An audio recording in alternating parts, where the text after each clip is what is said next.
Since first the dominion of men was asserted over the ocean, 3 thrones, a mark beyond all others, have been set upon its sands. The thrones of Tyre, Venice, and England. Of the first of these great powers only the memory remains, of the second, the ruin, the third, which inherits their greatness, if it forget their example, may be led through prouder eminence to less pitied destruction.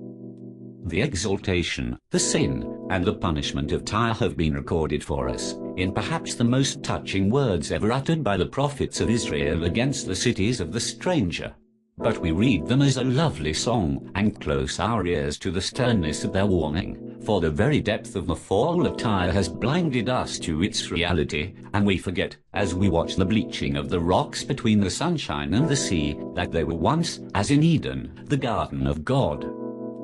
Her successor, like her in perfection of beauty, though less in endurance of dominion, is still left for our beholding in the final period of her decline, a ghost upon the sands of the sea, so weak, so quiet, so bereft of all but her loveliness, that we might well doubt, as we watched her faint reflection in the mirage of the lagoon, which was the city, and which the shadow. I would endeavor to trace the lines of this image before it be forever lost, and to record, as far as I may, the warning which seems to me to be uttered by every one of the fast-gaining waves, that beat like passing bells against the stones of Venice.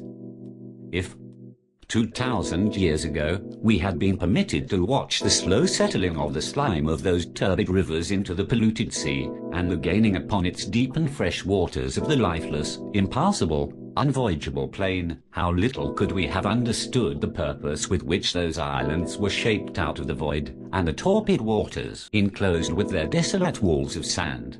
How little could we have known, any more than of what now seems to us most distressful, dark, and objectless, the glorious aim which was then in the mind of him in whose hand are all the corners of the earth. How little imagined that in the laws which were stretching forth the gloomy margins of those fruitless banks, and feeding the bitter grass among their shallows, there was indeed a preparation, and the only preparation possible, for the founding of a city which was to be set like a golden clasp on the girdle of the earth, to write her history on the white scrolls of the sea surges, and to word it in their thunder, and to gather and give forth, in worldwide pulsation, the glory of the West and of the East, from the burning heart of her fortitude and splendor.